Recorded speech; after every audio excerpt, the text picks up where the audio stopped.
The galaxy had always believed humanity would bend. When a united Terran Confederacy was invited to join the Galactic Council, the invitation was wrapped in veiled threats. It was less an invitation and more of an ultimatum. Submit to the laws of the oldest and strongest empires, or be crushed under their fleets.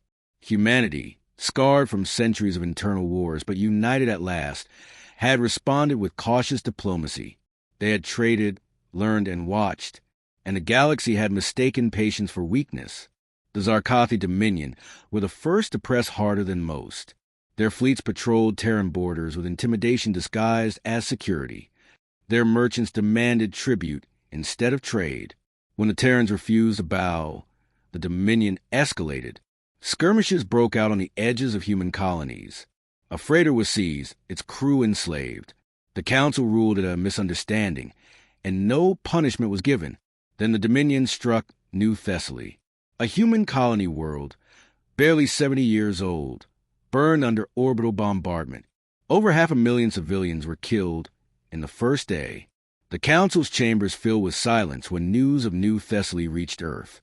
The Dominion's envoy sneered, calling it a regrettable accident of war. They expected humanity to send another petition, another request for peace, another plea.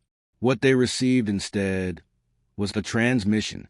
The message came not from an envoy, not from a diplomat, but directly from human high command. It was a simple broadcast projected into every channel across the Council. Since you chose war, let us show you how it's done. The galaxy didn't laugh. They didn't dare, because there was something in the human voice, something cold and sharp that spoke of centuries soaked in blood. The first sign came within a week. Dominion fleets that had once patrolled human borders suddenly fell silent. Outposts lost contact. Stations vanished from comms. Recon ships were sent and none returned. By the time the Dominion understood it was too late, humanity had unleashed its fleets. They weren't like other navies. Dominion warships were massive, beautiful, and ornate, monuments to power meant to intimidate. Human warships were ugly things. Jagged hulls, scarred armor, cannons bristling from every angle. No elegance, only purpose. They weren't built to impress. They were built to kill. And they moved in packs, coordinated with precision no Dominion admiral could match. The first major engagement was at the Carthos Nebula. The Dominion had stationed 30 heavy cruisers there, guarding the primary trade artery. When the Terrans arrived, they didn't send 30. They didn't even send 20. They sent 10. The Dominion commander laughed, thinking it arrogance, until the Terrans opened fire. Human weapons weren't energy beams or particle lances like the rest of the galaxy favored. They used mass drivers, gigantic cannons that hurled slugs of tungsten at fractions of light speed. In atmosphere, such weapons would tear continents apart. In space, against shields designed to absorb energy, they were devastating. The first volley ripped through Dominion's shields like paper.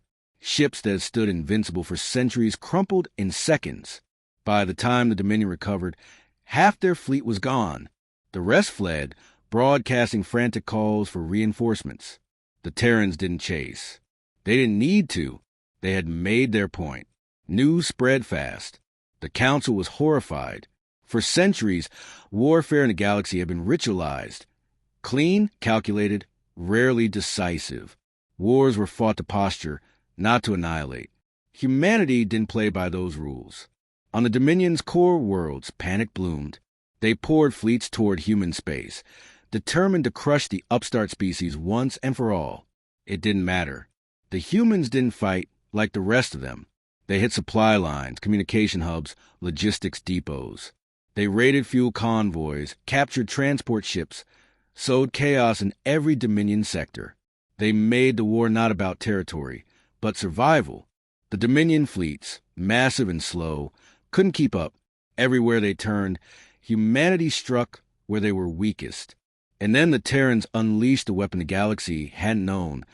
They still possessed soldiers. The Dominion learned them at Karen 4. It was supposed to be an easy victory. The Dominion had 10,000 troops garrisoned on the world, guarding orbital defenses.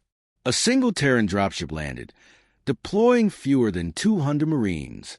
The Dominion laughed, until those Marines tore through their army with surgical brutality. They moved like predators, coordinated without hesitation, their weapons tearing through armor and shields.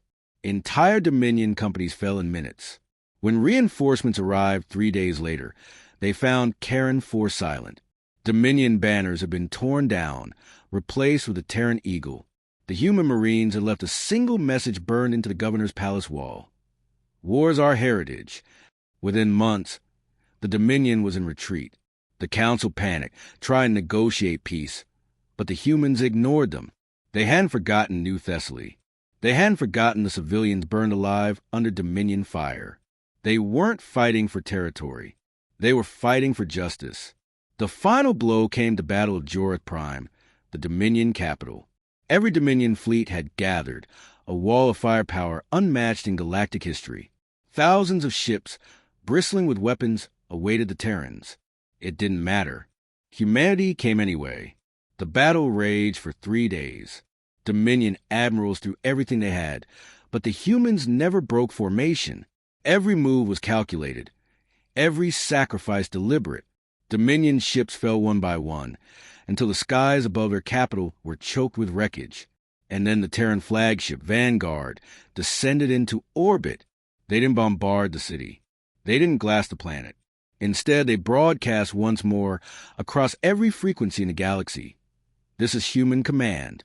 Remember this day. You chose war. You chose to test us. And now you have seen how humanity fights. We don't seek conquest. We don't seek glory. But if you come for us, if you threaten our people, we will answer with fire. And we will not stop until the stars themselves burn. The Dominion surrendered within the hour. Their fleets disarmed, their rulers deposed. The Council met in emergency session, desperate to contain the fury humanity had unleashed. But it was too late. The lesson had already been written into the bones of the galaxy. For the first time in millennia, the empires trembled. For the first time, they understood that beneath human patience lay something terrifying. Because humanity had been forged in fire. They had waged wars that lasted centuries, fought battles that killed millions, survived atrocities that should have broken them. War wasn't foreign to them. War was their oldest language. And now, the galaxy had forced them to speak it once more. From that day forward, no species mocked humanity's weakness. No empire dismissed them as naive. For in the ruins of the Dominion, the galaxy had witnessed the truth. When humans fight, they don't fight to win a battle. They fight to end wars. And all it had taken was a single message, carried across the stars like a death knell. Since you chose war, let's show you how it's done.